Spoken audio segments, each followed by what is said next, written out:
여러분, 갈라디아는 어느 지역을 말할까요? 지도 한 장을 볼까요? 갈라디아는 지금의 터키, 즉 튀르키예의 중부 지방에 해당되는 지역입니다. 사도행전 13장에 보면 사도 바울이 1차 전도 여행 때 이 지역에서 복음을 전하고 여러 곳의 교회를 세우게 돼요. 그 교회들을 통칭해서 갈라디아 교회, 그렇게 부릅니다. 갈라디아서의 주제는 복음입니다. 복음으로 돌아오라는 거지요. 근데 갈라디아 성도들은 이미 복음을 들었어요. 이미 복음을 알고 있습니다. 이미 복음을 믿고 있었어요. 그런데 사도 바울이 왜 그들에게 복음으로 돌아오라 그렇게 말씀을 전하고 있을까요? 그것은 그들이 바울에게서 들은 복음으로부터 멀어지고 있었기 때문입니다. 그러면 바울이 전했던 복음은 무엇일까요? 4절의 말씀을 보겠습니다. 4절 다 같이 읽겠습니다. 시작. 그리스도께서 곧 우리 아버지의 뜻을 따라 이 악한 세대에서 우리를 건지시려고 우리 죄를 대속하기 위하여 자기 몸을 주셨으니. 이 말씀이 갈라디아서에서 말씀하고 있는 복음의 핵심이에요. 여러분, 복음이 무엇입니까? 이 말씀 그대로 예수 그리스도께서 하나님 아버지의 뜻을 따라서 이 악한 세대에서 우리를 건져 주신 것입니다. 어떤 방법으로요? 자기의 몸을 십자가에 내어 주심으로 우리의 죄를 대속해 주셨고 우리를 죄에서 구원해 주셨습니다. 아멘입니까? 4절에서 우리가 주목해야 할 단어는 건지시려고 라는 단어예요. 이 단어는 물에 빠진 사람을 건져내는 모습을 연상시켜 주지요. 그런데 중요한 것은 나 스스로가 나 자신을 건져낸 것이 아니라는 거예요.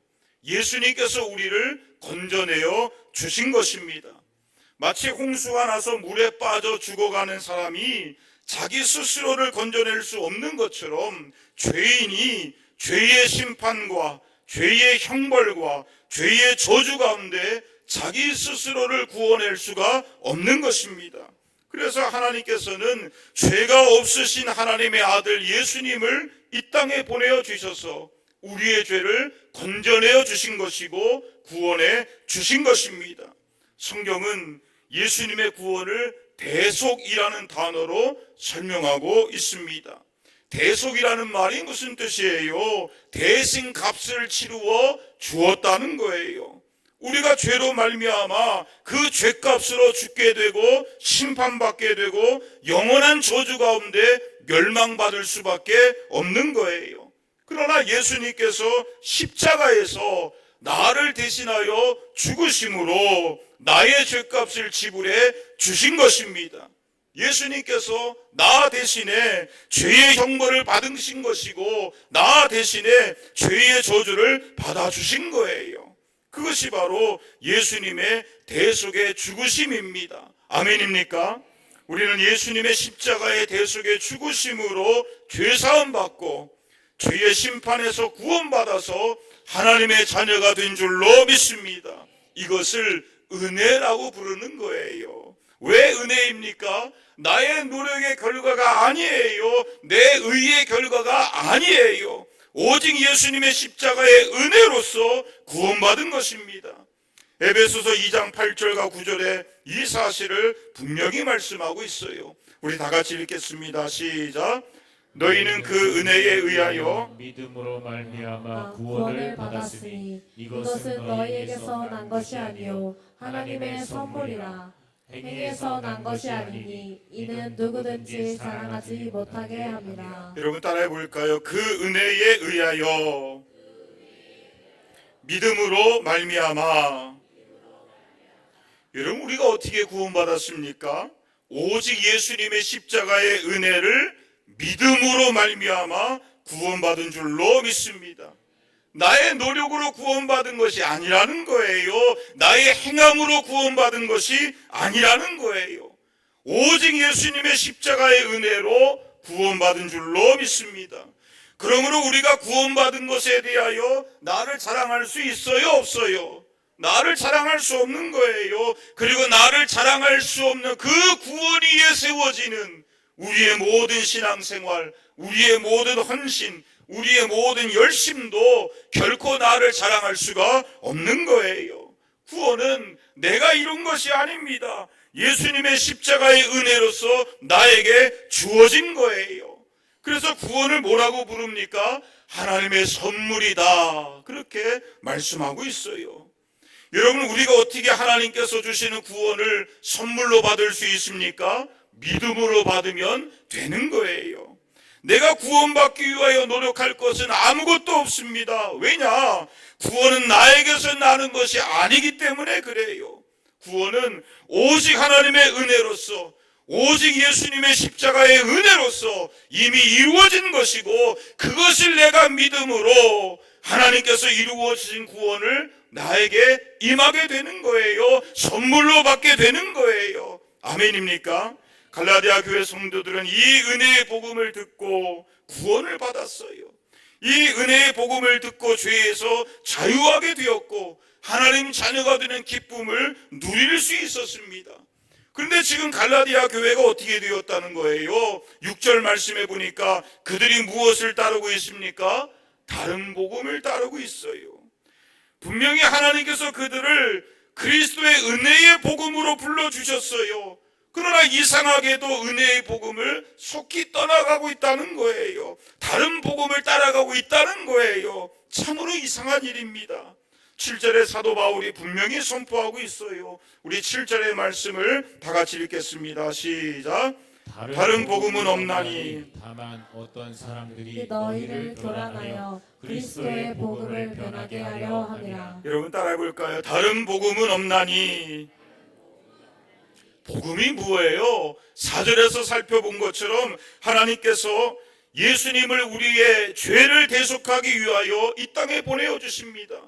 예수님의 대속의 죽음으로 말미암아 우리가 죄 사함 받게 되는 것이고 죄의 심판에서 구원받게 되는 거예요. 참으로 놀라운 사실은 우리가 이 구원을 위하여 내가 한 것이 아무것도 없다는 거지요. 우리는 단지 하나님께서 이루신 구원을 믿음으로 받으면 되는 것입니다.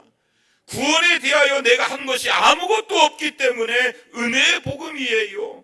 우리의 구원은 전적인 하나님의 은혜입니다. 100% 십자가의 은혜인 것입니다. 그런데 갈라디아 교회에 다른 복음이 들어왔다는 거예요. 그래서 그리스도의 복음을 변질시키고 있다는 거지요. 그러면 여기서 말하고 있는 다른 복음이란 무엇을 말하는 거예요? 우리의 구원이 100% 하나님의 은혜가 아니라 그래도 우리의 노력이 있어야 구원받을 수 있다, 그렇게 주장하는 거예요. 갈라디아서 2장 4절에 보니까 갈라디아 교회에 어떤 사람들이 들어왔습니까? 거짓 형제들이 들어왔어요. 가만히 들어왔어요. 몰래 들어왔어요. 그들이 무엇을 주장합니까? 갈라디아서 5장 3절에 무엇을 주장합니까? 할례를 주장해요. 4절에 율법으로 의롭게 됨을 주장하고 있습니다. 무슨 뜻이에요? 왜 거짓 형제들이 구원의 조건으로 할례를 말합니까? 왜 구원의 조건으로 율법의 행함을 요구하고 있습니까? 은혜의 복음으로는 우리의 구원이 부족하다는 거예요. 십자가의 복음으로는 우리가 구원받을 수가 없다는 거예요. 물론 그들의 주장은 예수님을 믿지 말라, 그런 것이 아닙니다. 여전히 예수님을 믿으라는 거예요. 그러나 예수님 믿음으로 부족하니까 나의 노력을 거기에 더하라는 거예요. 그래서 할례도 더해야 되는 것이고 안식일을 지키는 것도 더해야 되는 것이고 율법을 지키는 것도 더해야 된다는 거예요. 그래야 구원을 받을 수가 있다는 거예요. 사도 바울은 이것을 다른 복음이다, 그렇게 말하고 있습니다. 복음이 아니라는 거지요. 가짜 복음이라는 것입니다. 여러분, 순금 24K는 가장 순수한 금이에요. 그런데 여기에 은을 조금 섞고 구리를 조금 섞으면 겉으로 보기에는 여전히 금처럼 보입니다.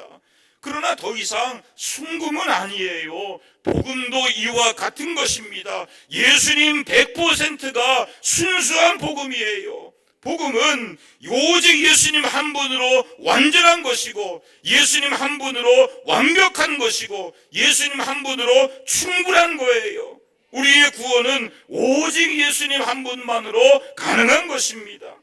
그런데 만약에 예수님 한 분으로 우리의 구원이 부족하기 때문에 예수님 더하기 율법, 예수님 더하기 나의 선행, 예수님 더하기 나의 노력이 된다면 그것은 겉으로 보기에는 비슷해 보이지만 순수한 복음은 아니라는 거지요. 가짜 복음이에요. 변질된 복음이에요.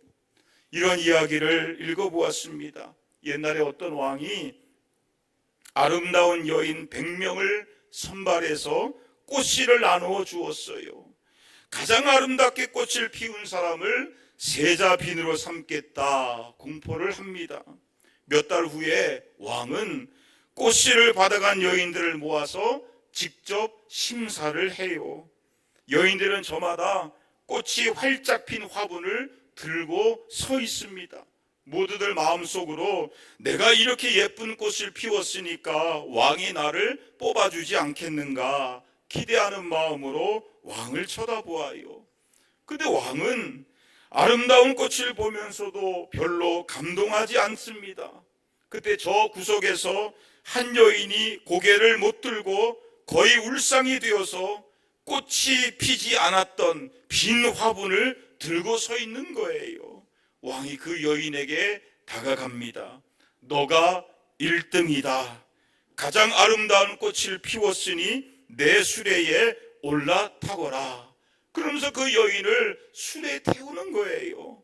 모두가 다 깜짝 놀랍니다. 아니 우리가 얼마나 애를 써서 이렇게 예쁘게 꽃을 피웠는데 어째서 꽃을 피우지도 못한 저 여자를 선택하시나.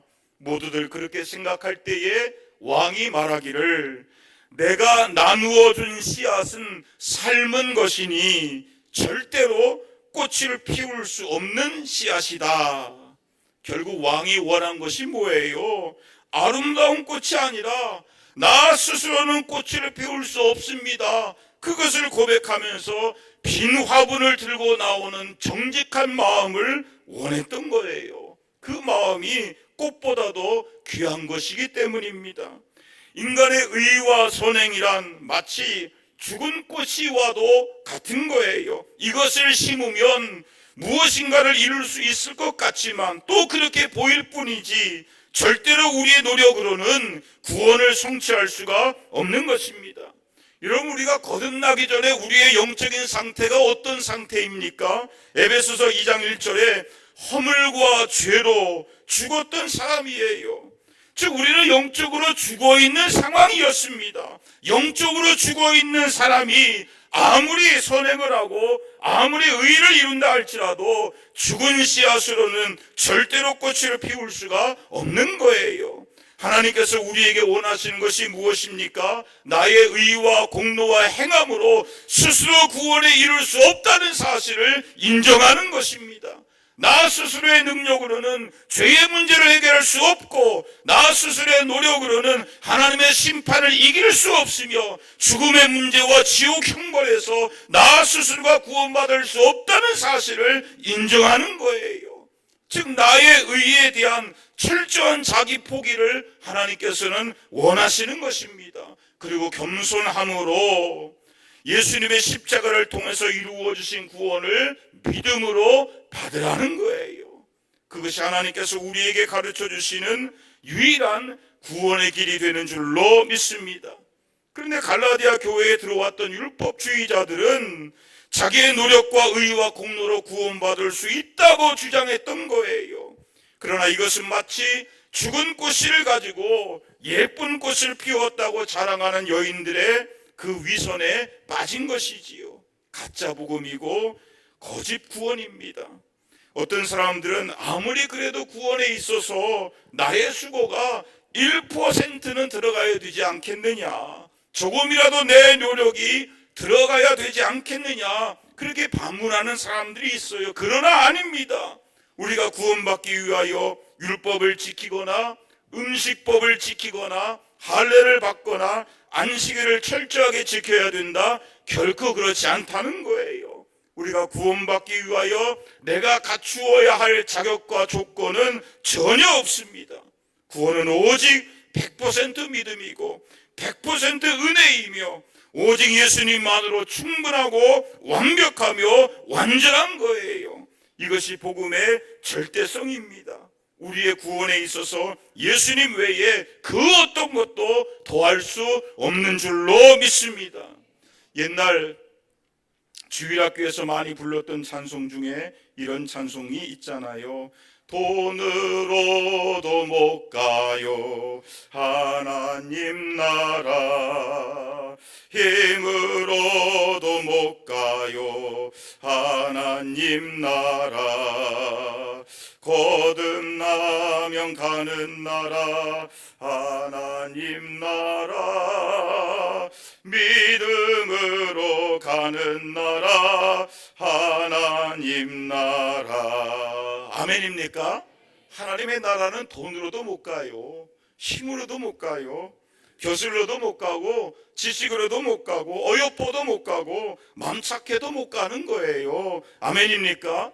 죄사함과 구원은 나의 행함이 아니에요. 나의 노력이 아닙니다. 내 의가 아닌 거예요. 내가 무엇인가를 해서 구원받는 것이 아니라는 거예요. 오직 예수님의 십자가의 은혜를 믿음으로 우리가 죄를 씻고 하나님의 자녀가 되는 줄로 믿습니다.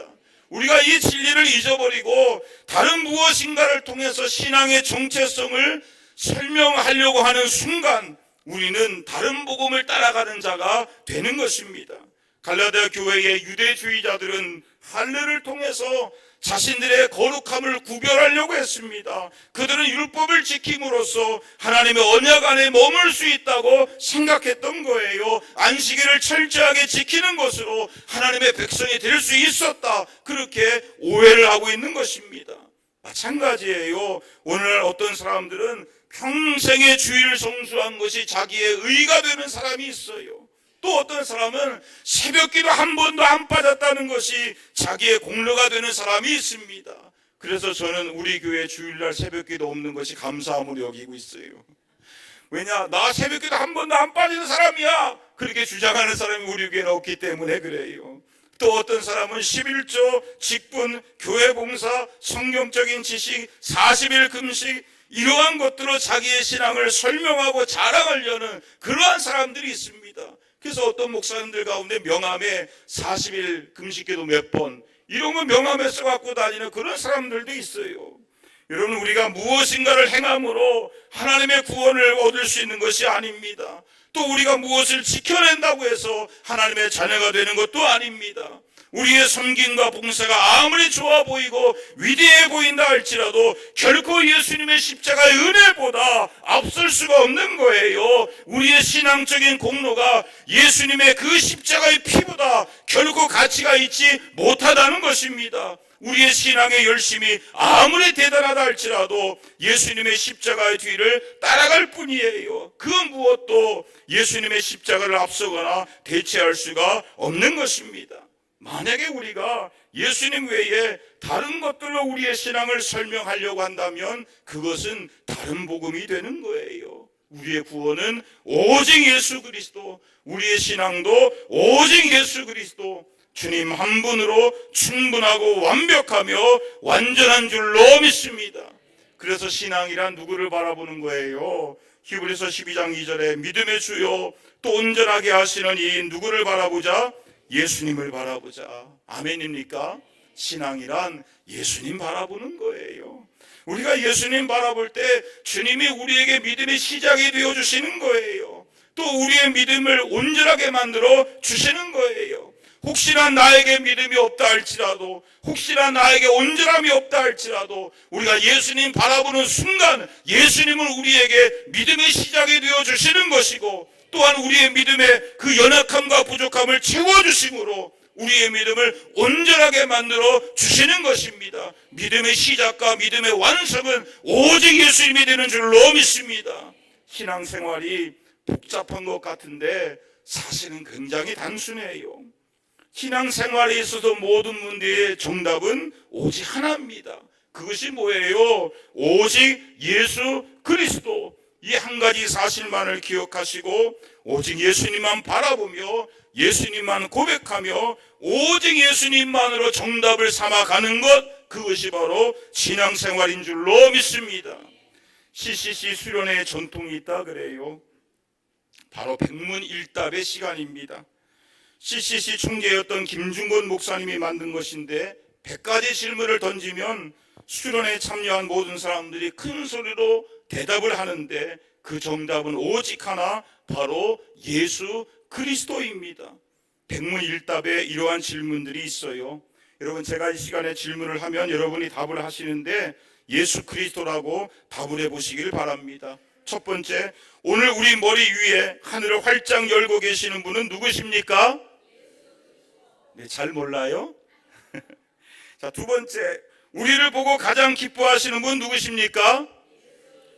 절대 잊지 말아야 할 이름은 무엇입니까? 가장 높은 곳에서 찬양 받으시는 분은 누구십니까? 홀로 완전한 구원을 이루시는 분은 누구십니까? 천국의 주인은 누구십니까? 나의 죽고 사는 이유가 되시는 분은 누구십니까? 또한 어둠이 나를 가릴 수 없는 이유는 무엇입니까? 절망 따위가 나를 꺾지 못하는 이유가 무엇입니까? 환경 따위가 나를 속이지 못하게 하는 이유가 무엇입니까? 질병 따위가 나를 아프게 하지 못하는 이유가 무엇입니까? 죽음이 나를 묶지 못하는 이유가 무엇입니까? 날 위해 피투성이가 되신 분은 누구십니까? 날 위해 십자가를 택하신 분은 누구십니까? 나 같은 사람도 사랑하시는 분은 누구십니까? 눈물보다 많은 피를 흘려서 나의 죄를 씻겨주신 분은 누구십니까? 지금도 여전히 살아계셔서 이곳 가운데 가장 큰 영광을 받으시고 세세무궁하며 끝이 없는 찬란한 영광 가운데 온 나라와 백성이 그의 오심을 기다리며 그의 다스림을 갈망하며 그가 오셔서 성전의 마지막 돌을 쌓으실 때 비로소 완성하게 하시는 우리의 왕이요 온 땅의 왕이신 바로 그분은 누구십니까? 예수 그리스도. 아멘입니까? 살아가다면 인생에 수많은 질문들이 있잖아요. 그때마다 모든 문제의 정답은 오직 하나, 예수 그리스도가 되시는 줄로 믿습니다.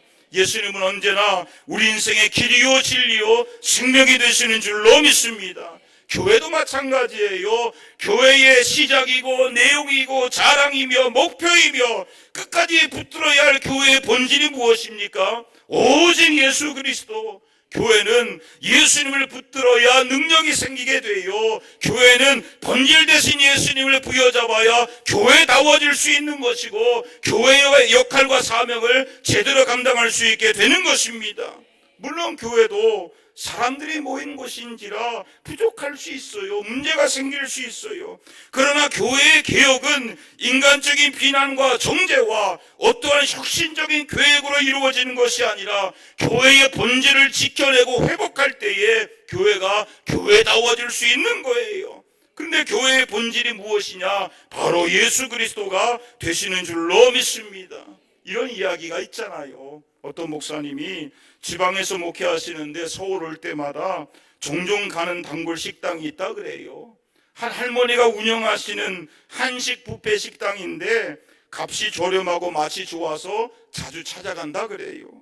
그 식당에 갈 때마다 야, 역시 할머니가 하는 식당이라 음식이 다르구나, 어머니의 손맛이 느껴져, 그렇게 감탄하면서 행복한 식사를 했다고 합니다.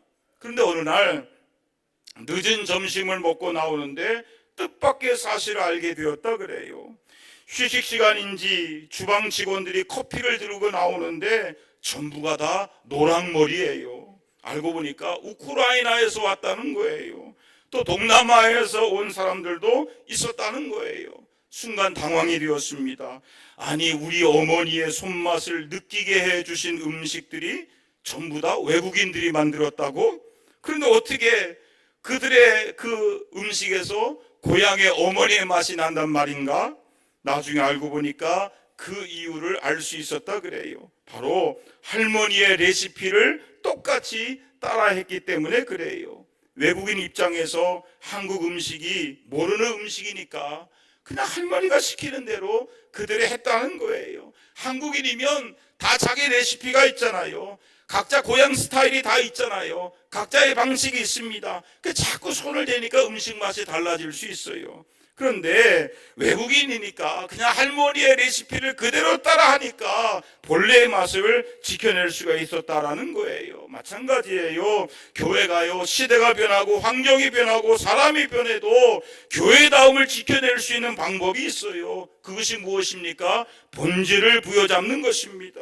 교회가 오직 예수님의 십자가의 은혜, 그 보혈의 능력이라는 복음의 본질을 부여잡는 거예요. 그래서 예수님의 십자가와 복음의 능력을 부여잡고 감사와 감격의 예복을 회복할 때에 그 교회는 교회다움을 지켜낼 수가 있는 것입니다. 저는 저와 여러분의 신앙이 오직 예수님만을 바라볼 수 있기를 원합니다. 다른 복음은 없는 거예요. 오직 예수님의 십자가의 은혜를 부여잡고 그것을 믿음으로 죄사함 받아 하나님의 자녀가 되는 그 천국 백성이 되는 복음이 저와 여러분 가운데 있기를 원합니다. 참으로 저와 여러분은 복음 대신 예수님께 더 집중하고 예수님을 더 사랑하고 예수님을 더 증거할 수 있기를 원합니다. 그래서 우리 교회가 복음의 능력 가운데 교회다운 교회로 세워지고 주님 기뻐하시는 교회로 더 든든히 세워질 수 있기를 예수님의 이름으로